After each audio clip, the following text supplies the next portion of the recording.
Баяғы бір заманда шал мен кемпір болыпты. Олардың бақшасы бар екен. Бірде шал шалқан отырғызады. Шалқан үп-үлкен болып өседі. Бір күні шал шалқанды жерден суырып алмақшы болады. Әр тартады, бер тартады. Бірақ шалқанды шығара алмайды.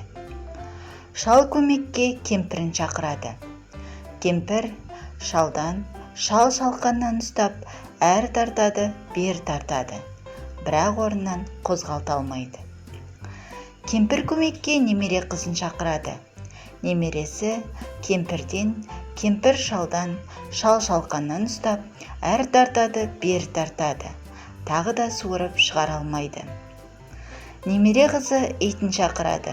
Ит қыздың етегінен, немересі кемпірден, кемпір шалдан шалқаннан ұстап, әр тартады, бер тартады. Шалқанды суыра алмайды. Енді ит көмекке мысықты шақырады. Мысық иттің құйрығынан, ит қыздың етегінен, немересі кемпірден, кемпір шалдан шалқаннан ұстап, әрі жұлқиды, бері жұлқиды. Шалқан шықпайды. Мысық болса тышқанды шақырады. Тышқан келіп, мысықтың құйрығынан, мысық иттен, ит немересінің етегінен, қыз кемпірден, кемпір шалдан шалқаннан ұстайды. Олар тарта-тарта ақыры шалқанды суырып шығарады.